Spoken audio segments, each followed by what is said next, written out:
पेशंटला डोक्याला मार लागलेला आहे। जसं आपण बघितलं व्हिडिओमध्ये डोक्याला दगडाचा मार लागलाय।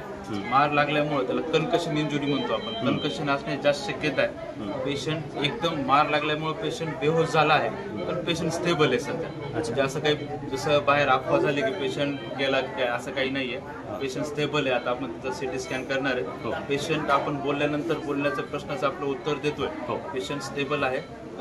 सीटी स्कॅन केल्यानंतर पुढची ट्रीटमेंट काय आहे, काय कितीला मार लागले आपल्याला कळेल, त्याच्यानुसार मग परत सांगाल तुम्हाला। आता सध्या इंजुरी किती आहे त्याला? इंजुरी त्यांना 7 टाके पडलेत आणि आतमध्ये मार लागल्यामुळे फ्रॅक्चर असण्याची शक्यता वाटते। टाके कोणत्या भागात कुठे पडले? डाव्या बाजूला, म्हणजे डाव्या बाजूला ह्या भागात टेम्पोरल रिजन मध्ये, ह्या भागामध्ये मार आहे।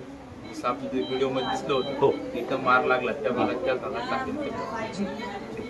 पेशंटला डोक्याला मार लागलेला आहे। जसं आपण बघितलं व्हिडिओमध्ये डोक्याला दगडाचा मार लागलाय। मार लागल्यामुळे त्याला कन्कशन इंजुरी म्हणतो आपण। कन्कशन असण्याची जास्त शक्यता आहे। पेशंट एकदम मार लागल्यामुळे पेशंट बेहोश झाला आहे, पण पेशंट स्टेबल आहे सध्या। म्हणजे असं काही जसं बाहेर अफवा झाली की पेशंट गेला काय, असं काही नाहीये। पेशंट स्टेबल आहे। आता आपण त्याचा सीटी स्कॅन करणार आहे। पेशंट आपण बोलल्यानंतर बोलण्याच्या प्रश्नाचं आपलं उत्तर देतोय। पेशंट स्टेबल आहे।